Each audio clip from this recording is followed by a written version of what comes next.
What's up, everybody? So I got to fire up the mics here for you. I came across this on my Facebook, or on the Neighborly Discourse Facebook from Red State. The caption read, Black Lives Matter CEO or something, or founder, Black Lives Matter founder, triggered by 1090, her taxes. So I wanted to see if I can get a reaction out on here. And our first time doing it, you'll see it on Facebook, or on Rumble, on YouTube. It'll definitely be a Fire Up the Mics podcast for sure. And if the video comes out, obviously you'll see it. But check this out. She says that she is triggered by the tax forms. Okay, so let's see what she has to say. It's about 3 minutes long. Yes, there has been so much clarity for me, a questioning for me. I don't know if I have clarity or answers yet, but I'm like, wow, this doesn't seem safe for us. This 990 structure, this nonprofit system structure, this is like deeply unsafe. Like this is being literally weaponized against us, against the people we work with. I can't tell you how many people are like, am I next? Like, are they going to do this to me? So there's not a lot of... Are they going to do what to you? Make you pay your taxes because you have a nonprofit and bought a $8 million mansion? Like, you're worried that you're going to be held accountable? You're going to have to follow the rules like everybody else? Is that what she's saying? That's like, when you know this, you run an organization, like, people's morale in an organization is so important. Yes. But if their organization and the people in it are being attacked and scrutinized at everything they do, that leads to deep burnout. That leads to deep, like... Being scrutinized, going over the books, so to speak, on a Black Lives Matter nonprofit organization that bought an $8 million mansion, that you should be scrutinized. How did you make the money? If you're a nonprofit, how did you come up with $8 million to buy a mansion? I thought nonprofits were supposed to like take in donations and help people. Steve's a nonprofit guy. I'll ask him. But I thought that was the goal. Resistance and trauma. And so I think that other piece for me around, what I think is important for people to understand is, and it's connected to this question, but there is a misinformation and disinformation. There we go. Effort to not just challenge Black Lives Matter and the organization, but it's an experiment. If they win, then it's the next Black-led organization. Yes, it is. And then it's the next Black-led organization. No, it's not. It's any organization run by anyone who breaks the rules. No one is singling you out. They're asking how you paid for an $8 million mansion, a $6 or $8 million mansion with a nonprofit. Now they're asking you to do your taxes. No one is attacking you. We're asking you to follow the rules. I know the Democrats, the liberals like to say the rules don't matter to minorities. Listen, follow the rules. That's for everybody. Skin color doesn't matter. Gender doesn't matter. Follow the rules. And it's the next Black person who's leading that.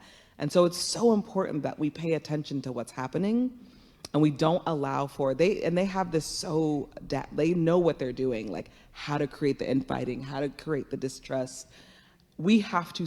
How to create infighting and distrust. I wonder where that comes from. I'm pretty sure social media, predominantly liberal, they create the infighting. They, abortion laws, the parental rights bill in Florida, the Don't Say Gay bill. They make up a title and you have to challenge that title. I don't agree with that. Oh, you don't agree with saying gay? What's wrong? And they create the infighting.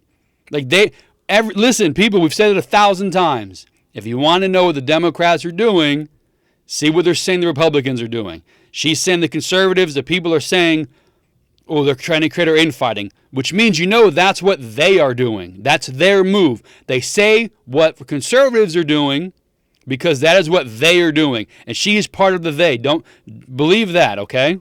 Stop it. We have to stop it before they do it.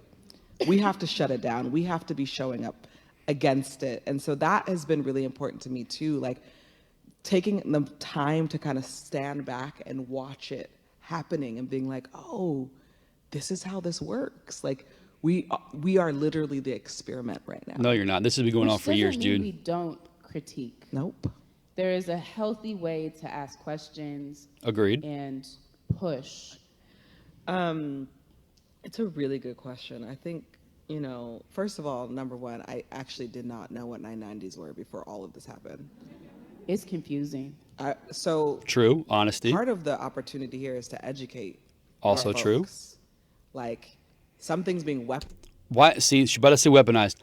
Why is it our folks? Anybody who runs a business, anyone, it doesn't matter your color, your race, gender, whatever the hell it is, it doesn't matter. Anyone doing a nonprofit, you have to follow the rules.